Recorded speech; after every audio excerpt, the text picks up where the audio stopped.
here we are for a library chat. I'm Marie Doezema, Special Projects Manager at Columbia Global Centers in Paris. And I'm so happy to be with you here today, David Goldberg. I'll let you introduce yourself. But because we're so happy to have had you here as a visiting faculty, and I'm glad that some of your work can be shared with the bigger public. I'm happy to be here. My name is David Goldberg. I'm a Lamont research professor at Lamont Doherty Earth Observatory, which is the Earth and Geoscience Lab of Columbia University. And I've been here for a few weeks as a visiting faculty to expand my horizons a little bit about these topics.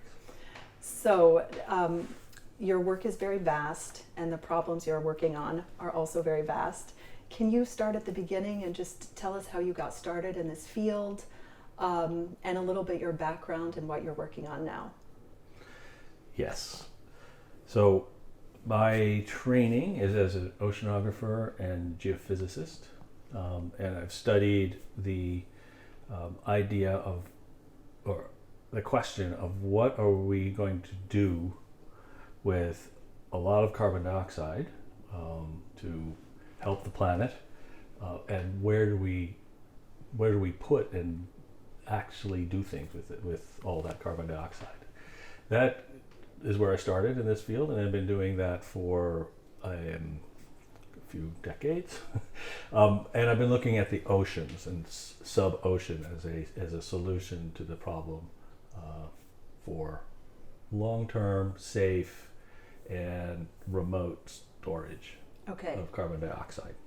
Because that is, I mean, we talk often about capture, decreasing and capture, but then the next question is, one of the biggest questions is storage. What do you do with it? Okay. Right. So that brings us to the windy, wild, pristine Kerguelen archipelago. And could you talk a little bit about the work, the sort of what-if scenarios, the hypothetical situations, and sort of the element of imagining and modeling that you do and have done specifically in this place? Mm-hmm. So let me backtrack a little bit in that the idea of using the oceans, in particular the ideas of that I've had for using the ocean as a ultimate and safe repository for a lot of CO2, assuming we can collect it, is that it's stored in basically volcanic rock that underlays all the oceans everywhere. There's a lot of it, and it's not everywhere the same, but it's everywhere, or it's equally accessible to many places around the planet. An example is Iceland. It's this kind of rock, and this is a place where they are doing exactly that, is storing carbon dioxide that's captured right in Iceland, and storing it on land in these kinds of rocks. And the reason these rocks are interesting is when the carbon dioxide and water are mixed in them, they convert from liquid carbon dioxide to solid.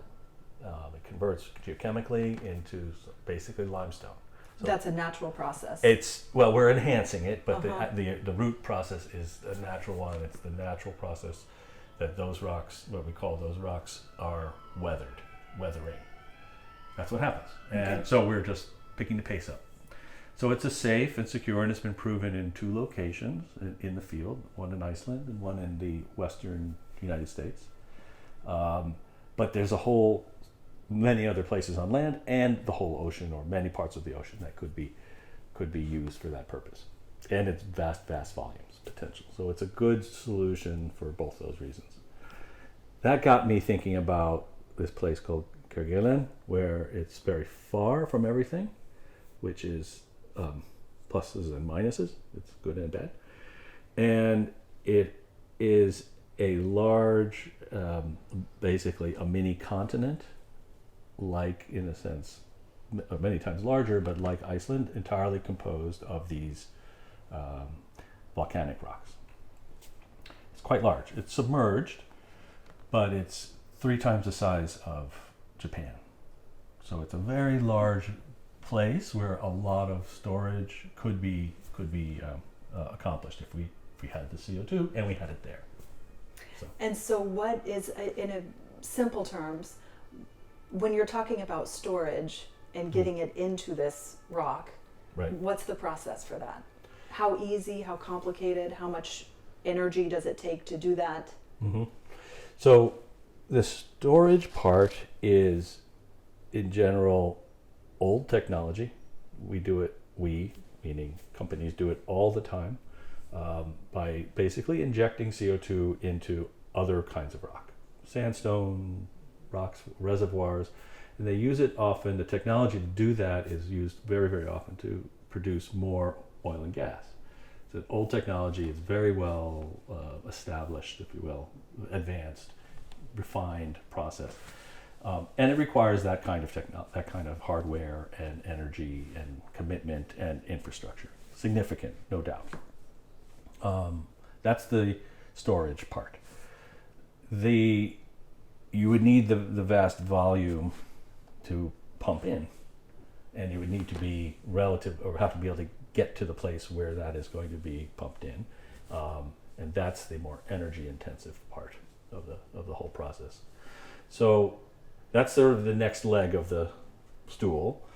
We have Kerguelen, which is maybe a very unique place, sort of extreme place for looking at the storage.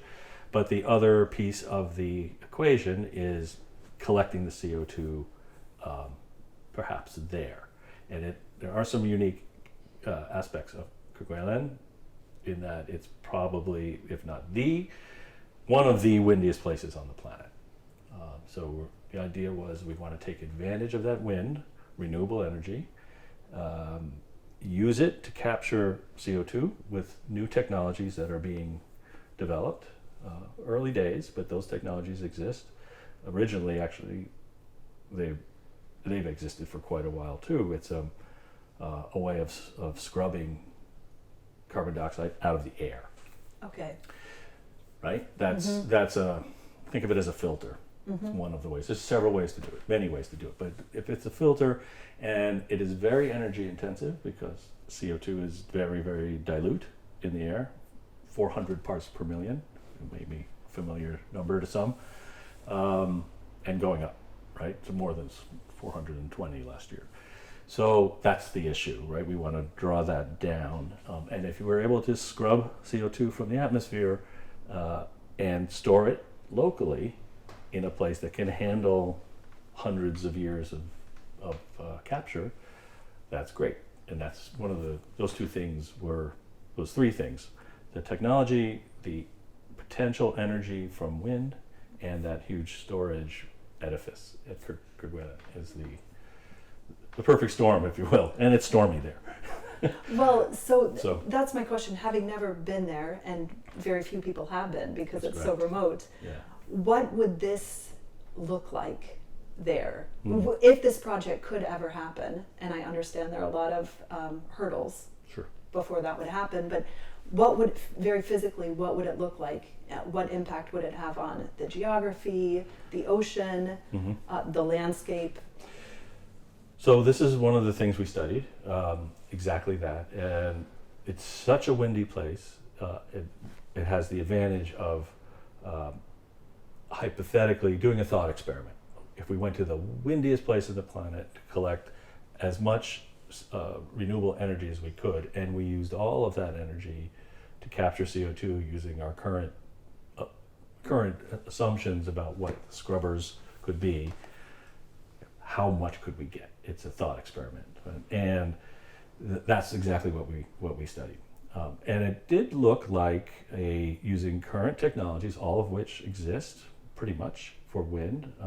We created an area on the shallow parts of Kerguelen and the shallow seas, sort of the shelf, as we call it. The shelf is using a 4,000 square kilometer area, big, as a wind farm. That's big, right? That's 4 times the size of the largest planned offshore wind farm in the globe today, which is somewhere in the North Sea, I think on the UK side, being planned, being built out. And this is 4 times that size. So it's a huge conceptual thing. It could go elsewhere. It could be, you could double it again, perhaps. But this is a relatively flat area, so we thought that was practical. And we made reasonable assumptions, optimistic assumptions, but reasonable. And how much energy could be collected then if it was, and it's a lot. It's about as much energy as the UK uses in a year, just from that wind farm is what we. That's incredible. So a huge amount of energy. So that's the scale of what it would be needed in renewable sourced energy to capture the kinds of volumes using the technology, the scrubber technology that we know of today. And optimism, and we're being optimistic about these things, but not wildly optimistic. Okay. Just going back to sort of the technical aspect of it, you're talking here about the capturing and using the wind to help you do the capturing. Yes. About the storage, I understand that it works very well in this type of rock. Mm-hmm. Is there a maximum amount that the rock can hold? We've done some experiments by sampling and testing, and we have some idea of what the potential is for that area, and it's a lot. It's hundreds of billions of tons, we think. Mm-hmm. If you were to actually do it, you would do a lot more detailed work and calculate very much to the 3 decimal points how much could go here. But the process has seemed to be sustainable. In the examples in Iceland and in Washington State, they've injected different styles of injection, but they were able to get as much as they wanted to into the rock. And in testing, monitoring, which is very important, that it stays there. That's right. So that I'm less worried, if you will, about that technology, especially since it's in 2,000 miles from everything. Mm-hmm. So that part of it was part of the motivation for looking at Kerguelen, and then also the wind, and then putting those two things together, sort of the colocation. It was the idea here, and doing them together. And also the fact that it is so remote and far away from most human beings. Pluses and minuses there, right? Mm-hmm. It'll be more expensive, it'll be harder, it's a nasty weather, mm-hmm.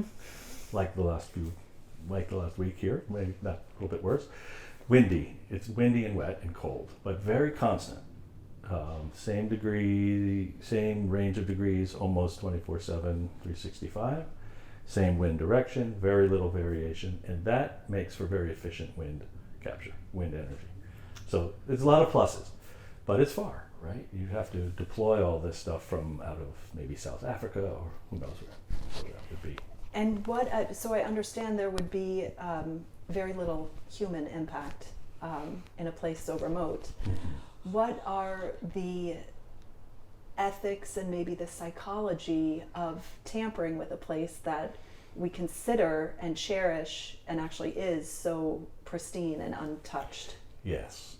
So this is a very interesting piece of the research. The concept of putting these 3 pieces together in this place gives us some perspective on how much can we do, what do we need, and it's a significant volume of potential capture. Would we do it in a place like that that's relatively pristine? It's in fact a UNESCO site. It's the French Outre-mer arrondissement, or is that what it's called? The arrondissement for Outre-mer for the rest of the world. Mm-hmm. And the impact of doing that is even if it's done very, very well, which I assume it would be, it's still somewhat of an industrialized process in a pristine place that has value. Now, that is not to realize that in the mid 1700s to the mid 1800s, this was a completely used location for the whale and seal oil business, with exports from that location, that area, to Western Europe on hundreds of thousands of barrels of oil, basically lighting the street lamps. Whale oil. With seal whale. Seal, okay. Seal whale oil. And so it was industrialized in those days, 300 years ago, with the industry of those days. And you can look at pictures from the location, and those relics are still there, strewn about, old metal containers and whatnot. So it wasn't particularly industrialized cleanly or carefully, but it also wasn't the same scale of industrialization. It would be, it was more human scale in those days. And this would not be an operation of extraction, it would be an operation of storage. That's right. Capture and storage. It would be wind farms, capture farms, and storage facilities. The storage facilities have very relatively minor footprint. The wind farm that we calculated would be practical is something like 4,000 square kilometers. And the the capture farm is more modest. It would be sized by our calculation to be fit on the flat part of the land, so it wouldn't have to be an at-sea wind farm. Okay. And it's maybe I think if I remember it was a 10 or 15 kilometer box, so kind of a small wind farm size, but on land. So these things all together, all there, would be have a footprint for sure. And if ethically and scientifically it seems possible, that's what Conceivable, yeah. It's conceivable. Yeah. So if ethically, politically, culturally this could happen, what would the impact of a project like this be in terms of saving us on a global scale or mitigating the current crisis on a global scale? Well, what the question is really, and this example brings that up, at least to me, is what would we be willing to trade off for the sake of a greater good, right? If the greater good in this case is if the scale of capture is significant, and it is significant. It was about our estimates were 250 million tons of carbon dioxide a year from this system that we dreamed up, right? Calculated up. 250 million tons, that's a quarter of a billion. So a significant number, but the numbers that are being used to estimate that what we need to collect is 4 times that to 40 times that. So between that we will need to scrub out of the air 1 billion to 10 billion tons annually over the next 75 years. So something of that scale, the largest by factor 4 wind farm that we've ever built, in the windiest place on the planet, with technology that is new, but we're being conservatively optimistic about employing it to scrubbers. That gets us a quarter of a billion tons. So this is not the only thing that could need to be done, and it would need to be done in multiple places, and it brings the question up, I think is what you're getting at, is the trade-off that might be in front of us about at least affecting pristine places for the sake of their resources, whether those resources are wind or the volcanic rock or the mined minerals that we need to make those those turbines and things like that. All of those things have an environmental cost, and are we willing to take that step? So that's what, if nothing else, that's what this exercise has brought front and center to me. Would we be willing to do this to save the planet, or something like it? And you would need many of potentially these projects potentially at least 4 to get if the numbers play out, at least 4 of this size in the windiest places, as well as many other things, and maybe could be as many as 40. Depends on how much we need to scrub. Okay. Right. And so I understand that what makes the Kerguelen so unique is how windy it is and how remote it is. Yes. But if you're looking at other potential places, not quite as windy, but very windy, where else could this be replicated if it ever could be established in the first place? Well, you could put pieces of it in many places, and there's certainly been potential. In fact, there's been more than potential, there's been funding.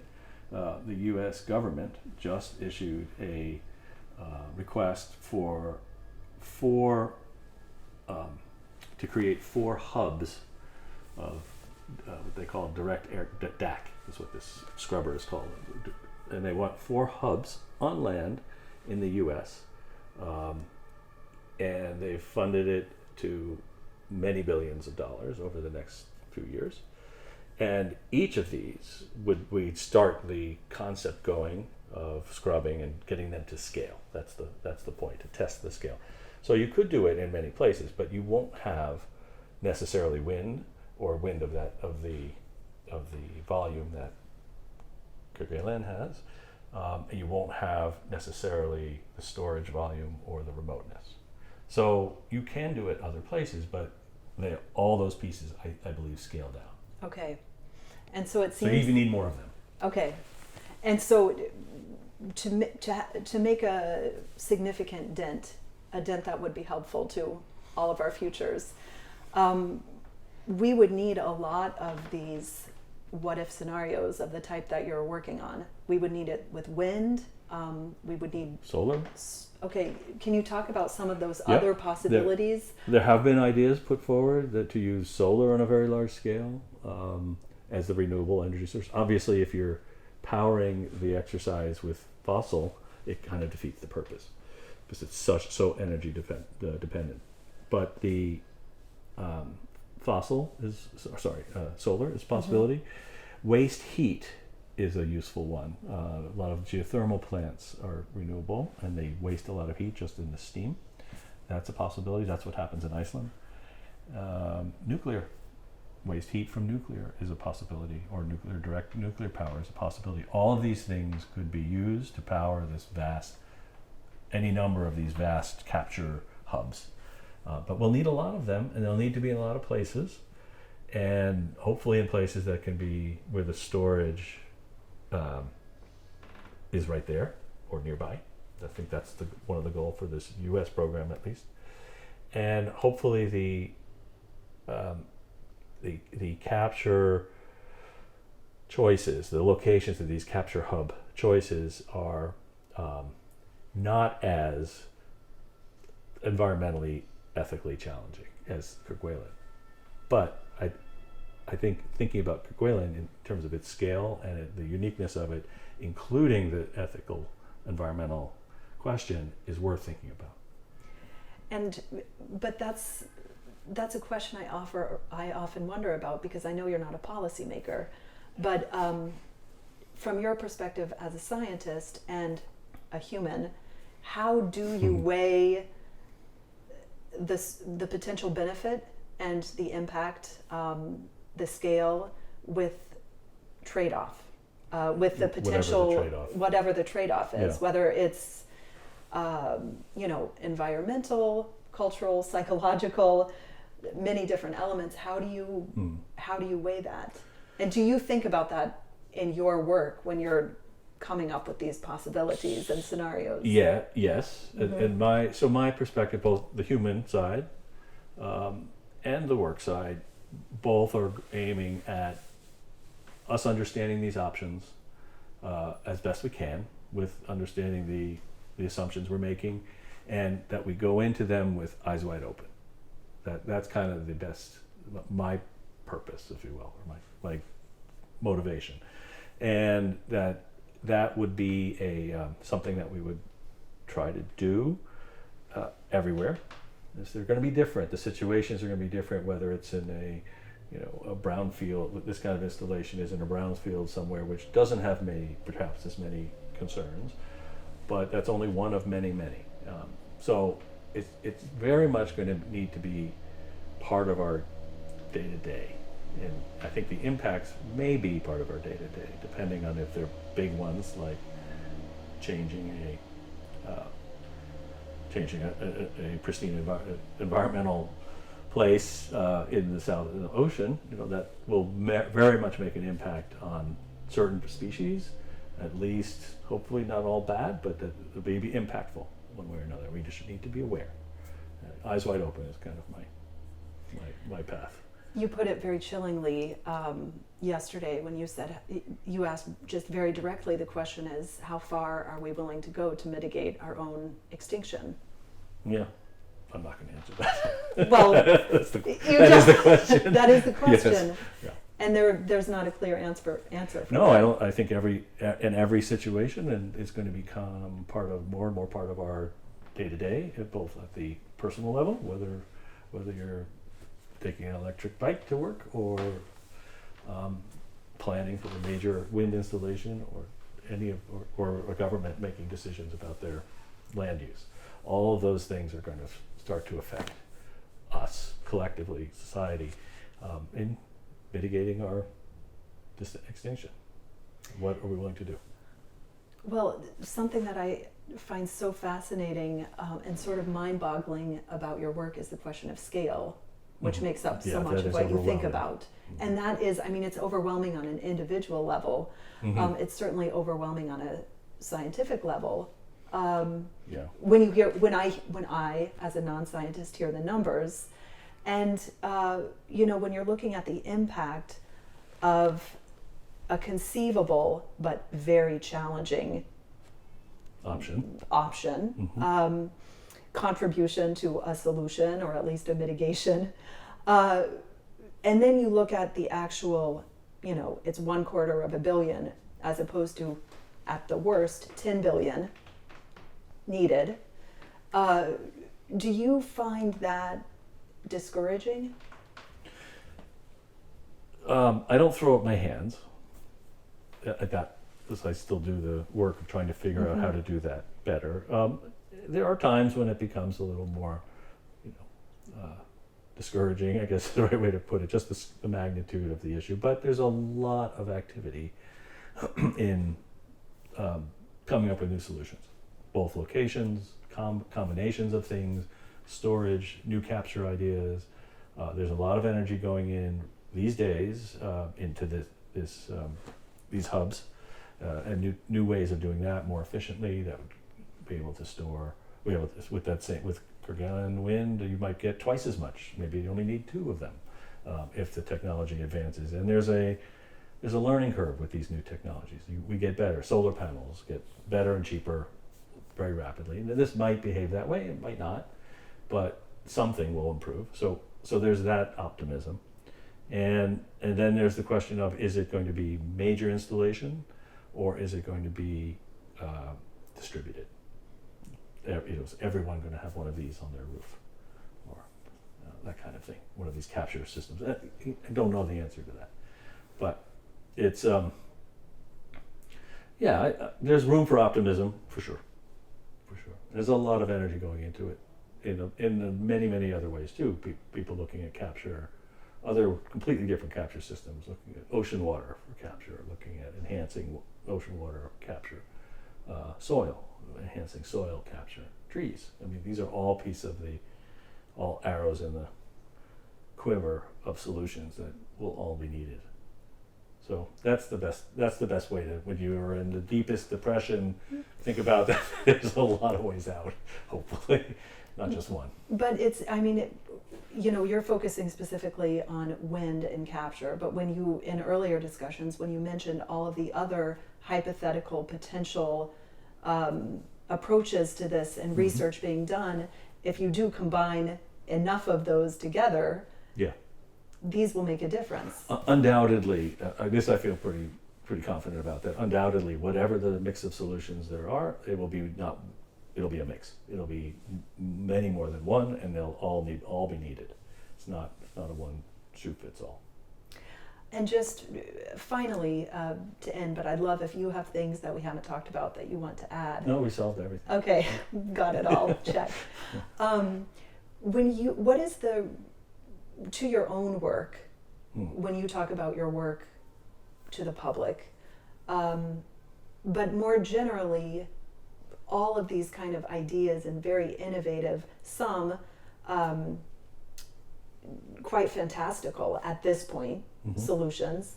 What is the receptivity to those, do you think, in most people's minds? We are working on that exact question, and the answer is it depends. there's a group I'm working with out of British Columbia on these ideas, and they've studied exactly that, the public perception and acceptance. And it depends, it's the classic social engagement problem, is it depends how you ask the question.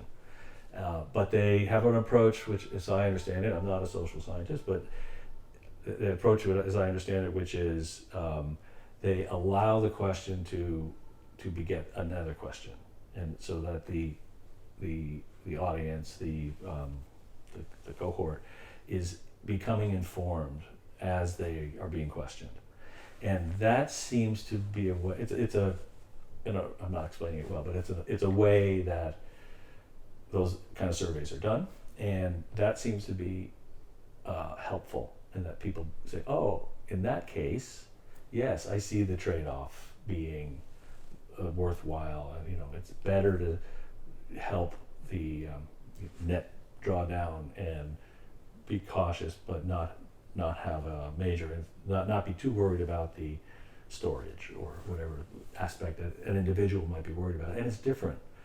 One individual versus another is going to be worried about a different thing.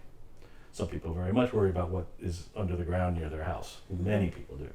Other people worry about the industrialization, general. Many people worry about jobs. Mm-hmm. Does this replace jobs? Does it take jobs? Other people worry about, does it, and this is a common one too, is does it empower the fossil industry to just keep emitting? Mm-hmm. That's sort of the moral, this is called the moral hazard aspect of this, and that's also relevant. But as people are asked, and the questions are poised in a way that allows a little more, at least the second question, the third question, a little more, a deeper dive, it tends to be more positive, which is is that because people feel a part of it then? In part of the actual survey process, yes, mm-hmm. and I think they also understand. I think it's mm-hmm. as simple, they understand more about what the mm-hmm. trade-offs are, and that it's, oh, that maybe is a good trade-off. So maybe the biggest challenge is finding receptive listeners. Yeah, it's people. Mm-hmm. The technologies are there, they need to be expanded, they need to be refined, absolutely. They need to be deployed, they need to be funded. Those are all things, at least practically speaking, we know how to do. But changing people's minds is less easy. The age-old challenge. Maybe. Yeah. Okay. Well, thank Did you so much. I think spent so. our time, I think. Yeah, I think so. Yes, okay. Yeah, thank you. Yes, thank you.